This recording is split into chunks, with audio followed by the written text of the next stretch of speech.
Field Training Detachment Instructor, Patrick Air Force Base, Florida. Tech Sergeant Leroy G. Hart.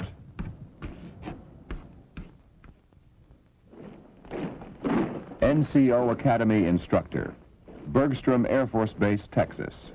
Master Sergeant Thurman V. Chambers.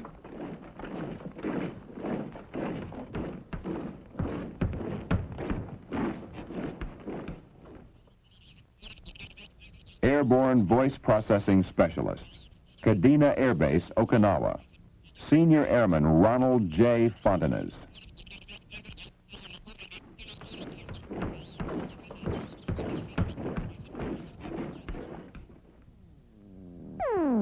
Weapons Controller Evaluator, Hancock Field, New York. Tech Sergeant Michael S. Matthews.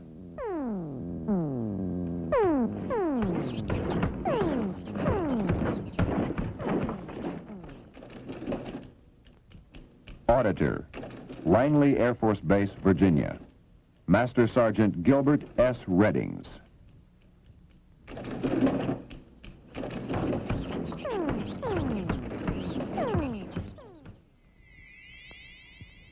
Avionics Repairman, Elmendorf Air Force Base, Alaska. Sergeant Walter P. Coltes.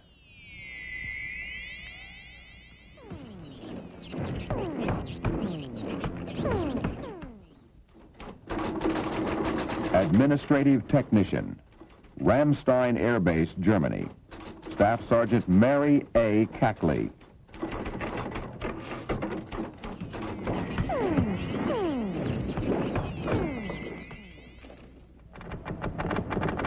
Accounting Specialist, Offutt Air Force Base, Nebraska. Senior Airman Gwendolyn F. Hall.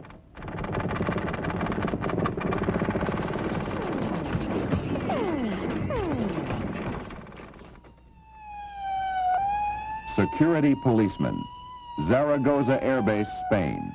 Senior Airman John F. Corpy.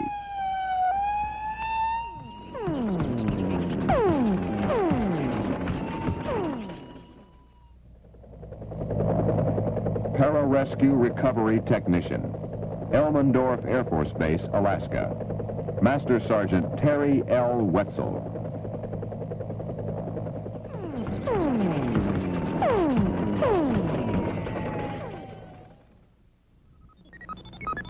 Computer Repair Technician, Hall Air National Guard Station, Alabama. Tech Sergeant Spencer T. Hayes.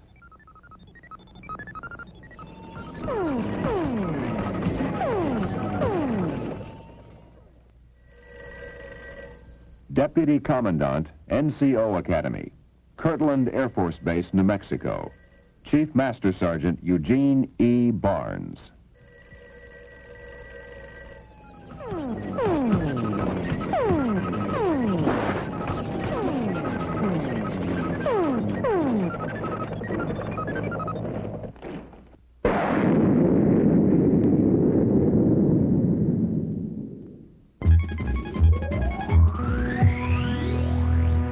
Here, for the first time, Negro aviation cadets were being groomed to fly warplanes of a unit which was then a unit in thought only, the 99th Pursuit Squadron.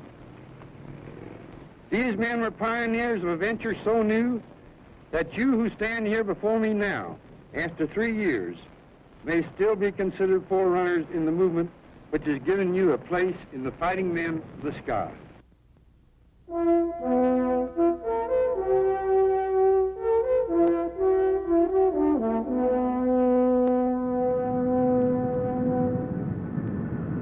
This F-4 is representative of today's modern Air Force. It's an Air Force which has come a long way. Sophisticated weapon systems, sophisticated people. Today, you or me or anybody who's qualified can fly this airplane. But it hasn't always been that way. Some 35 years ago, a group of young men and women came together to help make the Air Force what it is today. You might even say they made a little history in the process. It all began in the skies over Tuskegee, Alabama.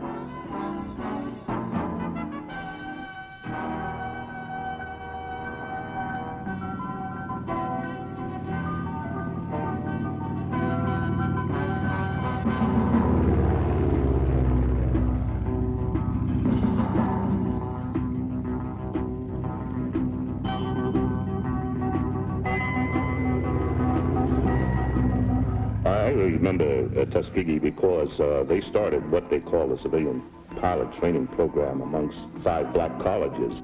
They wanted qualified black people to start flying. The only reason I knew something about the program was because my mother was teaching out at Tuskegee, and she had heard about the starting up this black Air Corps. The day after Pearl Harbor, the whole gang went down and applied for admission to the aviation cadet training program, and it wasn't until a year later, though, that I was admitted. I think Chappie had to wait for about approximately a year or a year and a half before he went into the program. I was the only black in my school that signed up for the Air Force, and they didn't know what to do with me. Our going into combat gave a lot of credibility to our race.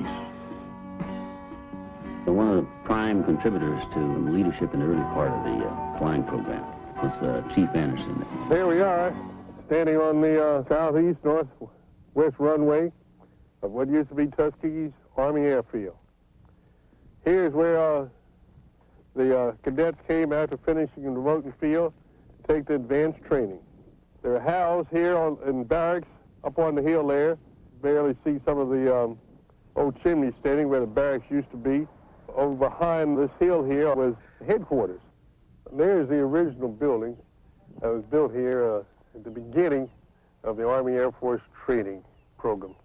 Out here further, off to my right, is where the flight line was. And then the planes were lined up all along that ramp up there. There's various types of aircraft up there here at one time. The pilots used to come out and fly and practice out here on this strip. They're all tail draggers, and sometime when I got a chance to come over here and see them take off and land, I really got a big kick out of it.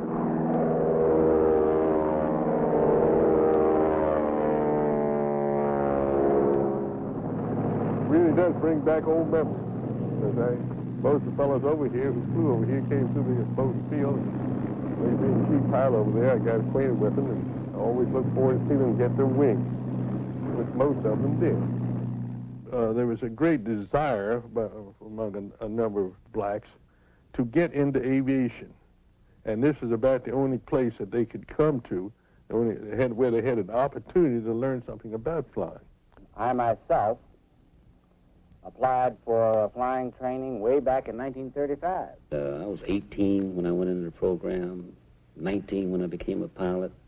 I was just really a country boy trying to make it. I think one of the most exhilarating feelings was to me when I first was able to get up there by myself and really fly that airplane and make it do what I wanted it to do. The interesting common fact, though, that surrounded all of their backgrounds was that all of them had wanted to fly. I think one of the principal things about General Davis, he instilled in us a sense of discipline. But I started out with these young people back in a black Air Force in Europe in World War II. Performance is the absolute key in combat. To protect the bombers, to prevent them from getting shot down by enemy fighters, the 99th Pursuit Squadron was an expert in dropping bombs and hitting targets and hitting locomotives. It was also an expert in aerial combat. The 99th Squadron did one thing at Anzio that no other squadron did. It shot down 16 enemy airplanes.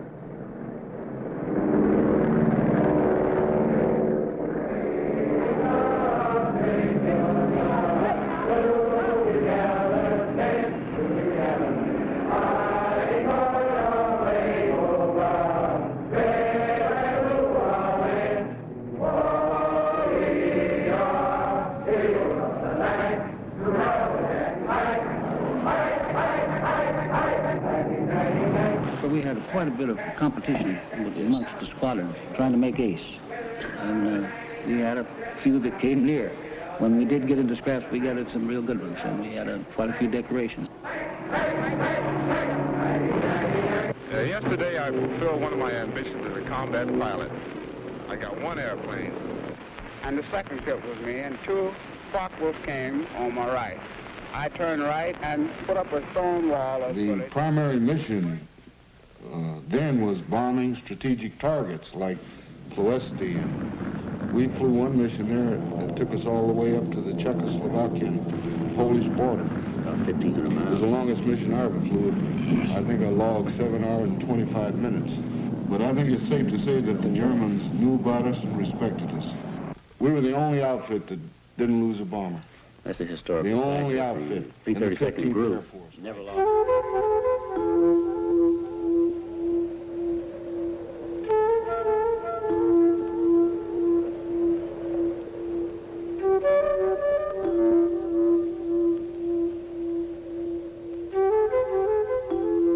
This was my country. I wanted a piece of it. I had to fight for it, but I'll be damned if I was going to let some other country come in and take it over.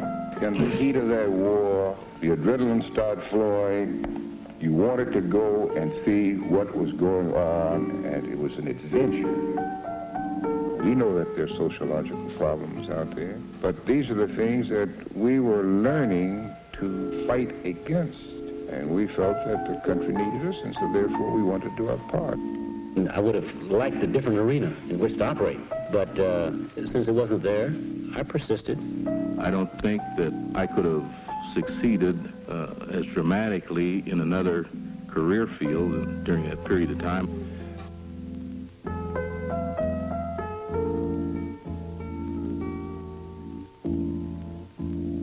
The men that came to Moultonfield had a common cause and a common denominator.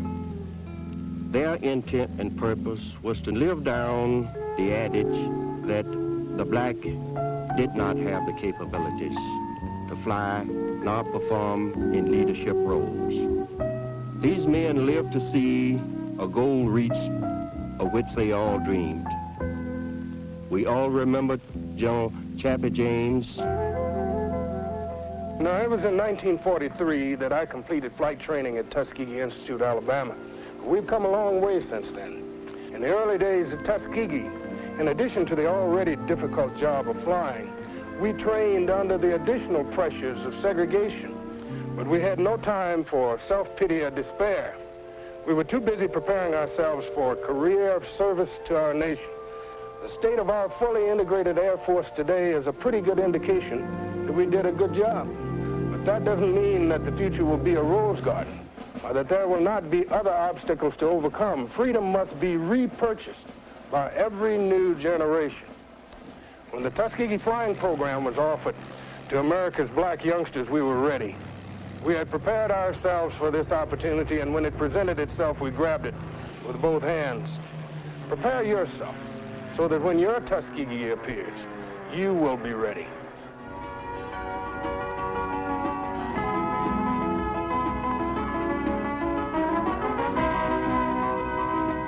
They were just exceptional people. There's no doubt about that. They're exceptional people. I would say they were the cream de crop.